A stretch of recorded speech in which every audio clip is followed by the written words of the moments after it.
Hi viewers, welcome to MBTV.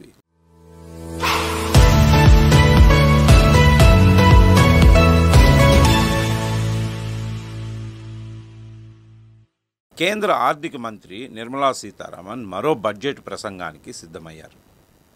దేశ ఆర్థిక మంత్రిగా ఇప్పటికే 7 సార్లు బడ్జెట్ ప్రవేశపెట్టిన ఆమె రాబోయే శనివారం అంటే ఫిబ్రవరి 1, 2025న వరుసగా 8వ కేంద్ర బడ్జెట్ను ప్రవేశపెట్టనున్నారు.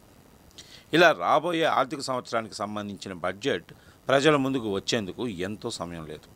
ఈ క్రమంలో దేశంలోని కొన్ని ముఖ్యమైన సమస్యలను పరిష్కరించే దిశగా ఈ బడ్జెట్ ఉంటుందని దేశ ప్రజలు ఆశిస్తున్నారు.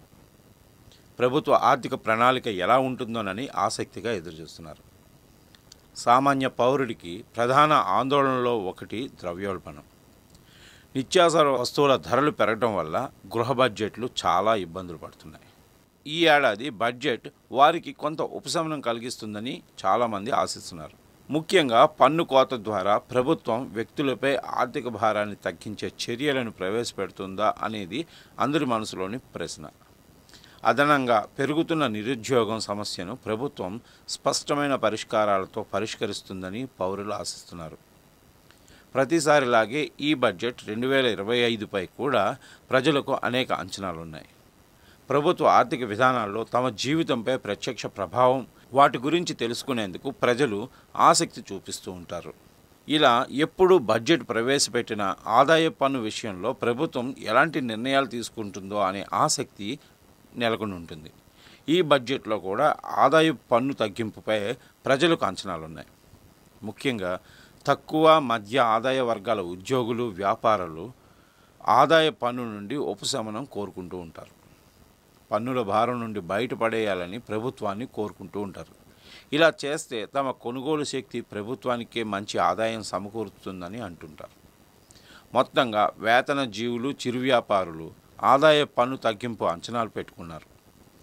ఓ సర్వే ప్రకారం భారతీయుల్లో 57% మంది వ్యక్తిగత పన్ను చెల్లింపుదారులు ప్రతిసారి రాబోయే బడ్జెట్లో పన్నులు తగ్గించాలని కోరుకుంటారట.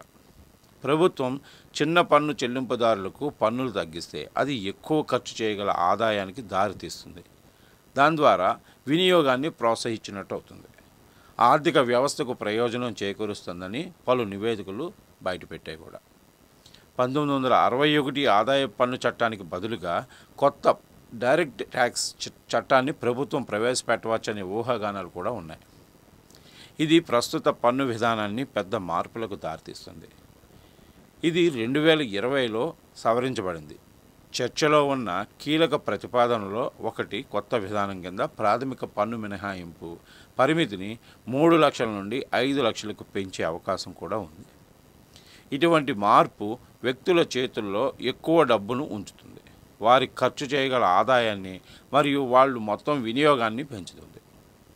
కూరగాయలు, వంట నూనె, ఆహారం వంటి నిత్యావసర ఆహార పదార్థాల ధరలు ఇటీవల కాలంలో బాగా పెరిగిపోవడంతో ద్రవ్యోల్బణం ఏర్పడింది.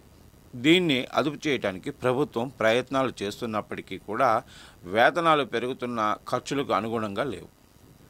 రిజర్వ్ బ్యాంక్ ఆఫ్ ఇండియా ద్రవ్యోల్బణాన్ని 2 నుంచి 6% బాండ్లో ఉంచడానికి కృషి చేస్తుంది. అయితే అధిక ధరలు సగటు పౌరుణ్ణి ఇబ్బంది పెడుతూనే ఉన్నాయి. వస్తువులు మరియు సేవల పన్ను విషయానికి వస్తే ఈ జీఎస్టీ రేట్లు కేంద్ర మరియు రాష్ట్ర ఆర్థిక మంత్రులతో కూడిన జీఎస్టీ కౌన్సిల్ ద్వారా నిర్ణయించబడతాయి. కాబట్టి ప్రభుత్వం గణనీయమైన మార్పులు చేయలేకపోవచ్చు. అయితే వంట నూనెల వంటి నిత్యావసర వస్తువులపై దిగుమతి సుంకాలను ప్రభుత్వం తగ్గించవచ్చు. అలాగే పెట్రోలియం ఉత్పత్తులపై పన్నులను హేతుబద్ధంగా చేయవచ్చు. ఇది వినియోగదారులకు కొంత ఉపశమనం కలిగించే అంశం. పన్ను ఉపశమనంతో పాటు 75,000 ఉన్న ప్రామాణిక మినహాయింపు పరిమితిలో పెరుగుదల ఉండవచ్చని నిపుణులు భావిస్తున్నారు. కొత్త పన్ను విధానం కింద ప్రభుత్వం ఈ పరిమితిని 1 లక్షకు పెంచవచ్చని కొన్ని నివేదికలు కూడా సూచిస్తున్నాయి. ఇది వ్యక్తులపై పన్ను భారాన్ని మరింత తగ్గిస్తుంది. మరో కీలకమైన అంచనా సెక్షన్ 87A కింద ఆదాయ పన్ను రిబేట్లో పెరుగుదల. ఇది పాత పన్ను విధానం కింద 5 లక్షల వరకు లేదా కొత్త పన్ను విధానం కింద 7 లక్షల వరకు ఆదాయం ఉన్న పన్ను చెల్లింపుదారులకు ప్రయోజనం చేకూరుస్తుంది. కొత్త విధానం కింద రిబేట్ పరిమితిని 10 లక్షలకు పెంచవచ్చనే ఊహాగానాలు కూడా ఉన్నాయి. ఇది మధ్యతరగతి పన్ను చెల్లింపుదారులకు చాలా అవసరమైన ఉపశమనాన్ని అందిస్తుంది. పెరుగుతున్న కార్మిక శక్తికి ఉద్యోగాలను సృష్టించే సామర్థ్యం దేశంలో తగ్గటం ఆందోళన కలిగించే అంశం. పరిశ్రమల్లో ప్రైవేట్ రంగం నుండి పెట్టుబడులు, మౌలిక సదుపాయాల ప్రాజెక్టులపై ప్రభుత్వ ఖర్చు పెరగటం ఈ సమస్యను పరిష్కరించవచ్చు. అందుకు తగినట్లుగా బడ్జెట్ 2025 ఉంటుందని అంచనా వేస్తున్నారు. ఉద్యోగ ఉపాధి అవకాశాలను పెంచేలాగా బడ్జెట్ కేటాయింపులు ఉండాలని కోరుకుంటున్నారు.